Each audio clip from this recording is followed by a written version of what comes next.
ಹೃದಯಾಘಾತದಿಂದ ತೆಂಗಿನಕಾಯಿ ವ್ಯಾಪಾರಿ ಸಾವನ್ನಪ್ಪಿದ್ದಾರೆ. 29 ವರ್ಷದ ಹರೀಶ್ ಮೃತ ಯುವಕ ಅನ್ನೋದು ಗೊತ್ತಾಗ್ತಾ ಇದೆ. ತರೀಕೆರೆ ತಾಲೂಕಿನ ಶಿವನಿ ಗ್ರಾಮದಲ್ಲಿ ಘಟನೆ ನಡೆದಿದೆ. ಅಜ್ಜಂಪುರ ಆಸ್ಪತ್ರೆಗೆ ಕರೆದೊಯ್ಯಷ್ಟರಲ್ಲೇನೆ ಯುವಕ ಸಾವನ್ನಪ್ಪಿದ್ದಾರೆ. 29 ವರ್ಷ ಬಾಳಿ ಬದುಕಬೇಕಾದಂತಹ ಯುವಕ ತನ್ನದೇ ವ್ಯಾಪಾರವನ್ನು ಮಾಡಿಕೊಂಡು ಬದುಕನ್ನು ಕಟ್ಕೊಂಡಿದ್ದ. ಇದ್ದಕ್ಕಿದ್ದ ಹಾಗೆ ಎದೆನೂ ಕಾಣಿಸ್ಕೊಂಡಿದೆ. ಫೋಟೋ ಗಮನಿಸ್ತಾ ಇದ್ದೀರಿ. ಜಸ್ಟ್ 29 ವರ್ಷ. ಇತ್ತೀಚಿನ ದಿನಗಳಲ್ಲಿ ಹದಿಹರೆಯದವರಲ್ಲಿ ಎಳೆ ಹೃದಯದಲ್ಲಿ ಈ ರೀತಿಯ ಹಾರ್ಟ್ ಅಟ್ಯಾಕ್ ಪ್ರಕರಣಗಳು ಯಾಕೆ ಏರಿಕೆ ಆಗ್ತಾ ಇದೆ ಅನ್ನುವಂತಹ ಪ್ರಶ್ನೆ ನಾನಾ ರೀತಿಯ ಆ್ಯಂಗಲ್ನಲ್ಲಿ ಚರ್ಚೆಗಳಾಗ್ತಾ ಇದೆ. ಬಟ್ ತತ್ಕ್ಷಣಕ್ಕೆ ಈ ಹೃದಯ ಸಂಬಂಧಿ ಸಮಸ್ಯೆಗೆ ಕಾರಣ ಏನು ಅನ್ನೋದು ಗೊತ್ತಾಗಬೇಕಿದೆ.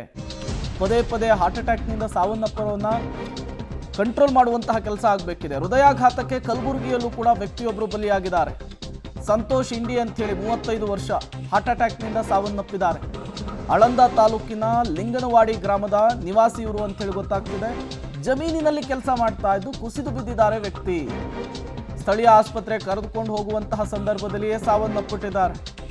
ಹೃದಯಾಘಾತಕ್ಕೆ ಈ ಮೂಲಕ ರಾಜ್ಯದ ಹಲವು ಜಿಲ್ಲೆಗಳಲ್ಲೂ ಕೂಡ ಬಲಿಯಾಗ್ತಾ ಇರೋರ ಸಂಖ್ಯೆ ಜಾಸ್ತಿ ಆಗ್ತಾ ಇದೆ. ಕಲಬುರಗಿಯಲ್ಲೂ ಕೂಡ ಒಂದು ಸಾವಾಗ್ತಾ ಇರುವಂಥದ್ದು.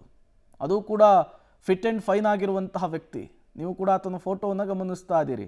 ಗದ್ದೆ ಕೆಲಸ ಮಾಡ್ಕೊಂಡಿದ್ದಂತಹ ವ್ಯಕ್ತಿ.